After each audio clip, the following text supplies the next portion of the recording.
idea between the Mastermind Group was that I remember when I first started, wanted to be part of a Mastermind Group.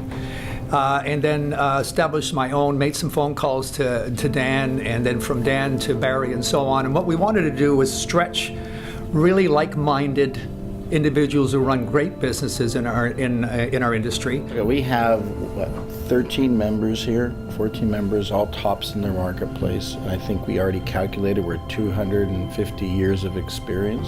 Yeah. I mean, wow. And you look young for your age. We're finding that people are coming to us and saying we want experience, we want the knowledge, we want the brand reputation. So we're getting those kinds of calls. So we feel a bigger sense of responsibility in that situation. But I think too, these mastermind groups and talking to people at this table, everyone has that brand and that experience. And I think you can buy gimmicks and photos and stage, but you cannot put a price on the experience. This is the best market we've had in history, except for the first quarter of this year. Now, the first quarter of this year was a little bit crazy. It was just didn't make any sense. We were involved in a frenzy that was an aberration. Right. So we are back to normal. There is nothing wrong here. This is actually a better market. Prices are up from last year.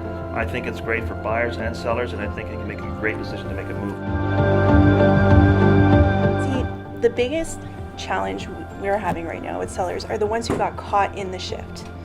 Right? They're having trouble accepting the information that we're telling them and showing them. As much as you educate them, it's still, there's an emotional tie to that house. And when you're telling them that it's $50,000 less than it was a month ago, I mean, they're stressed. It's about understanding how to view listings to bring the right listings to people and show them the opportunities, because the right mind can discern great value from the net, for sure. Right? Where people will lose is by acting on fear. So I guess our job at this point is to take the fear out of our clients' minds and put the reality in there, and put the knowledge and the actual market information in there instead. As long as we look at the stats. We're still up in Mississauga. Prices are up still 16% over last year. That was May. So that's way above average. Our inventory is at 1 to 1.2 months of supply. That is still way below average for this time of year. Right. It's a great time right now. Prices are a little bit lower than they were from the hype. So an excellent time to get in before they start going back. Yeah, anytime there's a shift, there's an opportunity. And you might look at it and say, okay, my house is worth less. But if you're moving up, the gap actually gets smaller, right? So the next home, the more expensive one, is lost more. So for some people, a changing market can be the best thing that ever happens to them.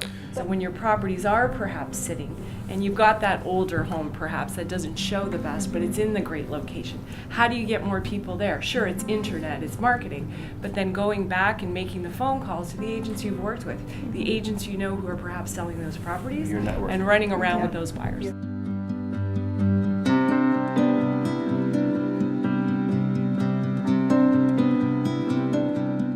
I think for the seasoned teams like at this table, it's going to be back to business as usual.